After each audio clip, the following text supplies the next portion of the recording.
The Middle East is continuing to see the worst outbreak of violence in years. This morning, Palestinians in Gaza are waking up to more Israeli airstrikes as Muslims prepare for a somber celebration marking the end of Ramadan.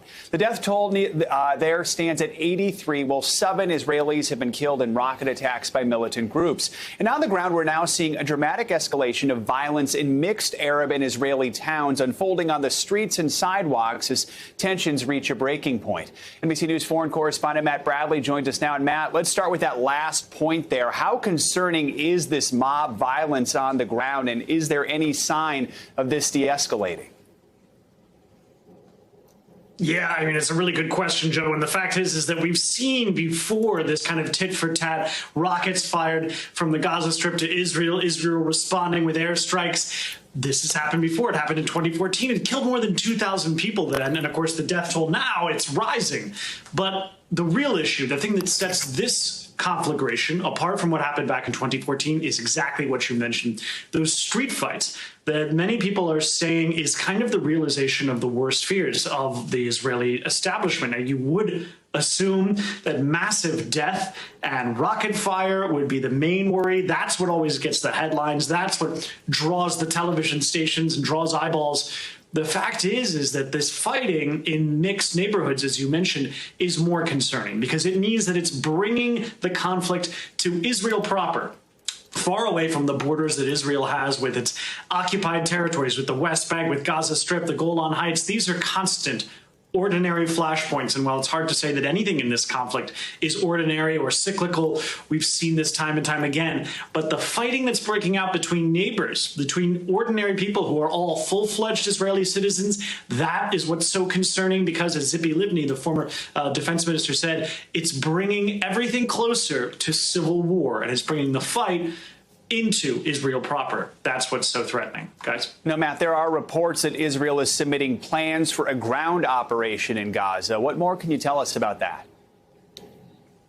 Yeah, that's going to be decided probably today. Now, this is a bit early coming in this conflict to be considering bringing in ground operations into the Gaza Strip. Now, remember, it was only until 2015 that the Israelis actually had settlements and really fully occupied the Gaza Strip. And I'm sorry, not 2015, in 2005. That's when the Israelis withdrew from the Gaza Strip. But back in 2014, I keep mentioning that. That's the most recent and the closest comparison to what's happening now. They sent in Israeli troops into the unoccupied Gaza Strip. And back then, there were more than 60 casualties. Israeli troops were killed in larger numbers than were anticipated. And it was something that, a lot of military authorities had a lot of explaining to do to the Israeli public, that they sent all of these soldiers into this very dangerous situation. It looks as though now that Hamas and other elements within the Gaza Strip are very armed and very capable of handling some sort of attack. We see sightings of that from the massive number of rockets that they fired into Israel, more than 1,000.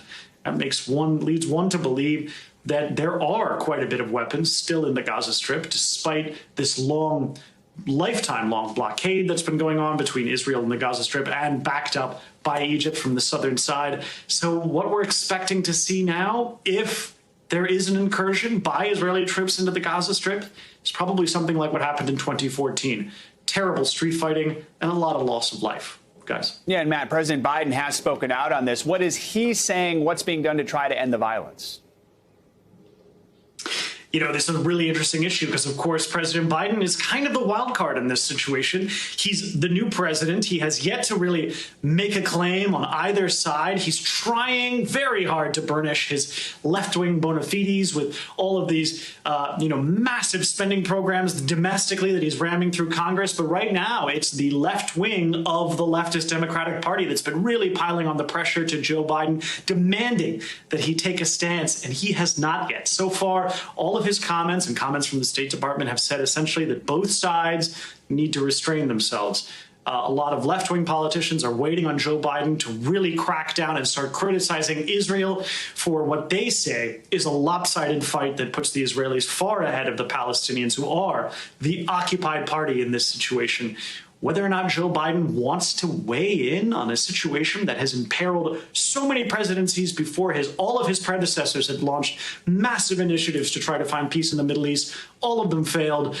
For Joe Biden and his administration, this might look like the kind of situation where he can't win and he can only lose. So he might be wishing that he could just ride it out, guys. All right, Matt Bradley, thank you so much. Hey, NBC News viewers, thanks for checking out our YouTube channel. Subscribe by clicking on that button down here and click on any of the videos over here to watch the latest interviews, show highlights, and digital exclusives. Thanks for watching.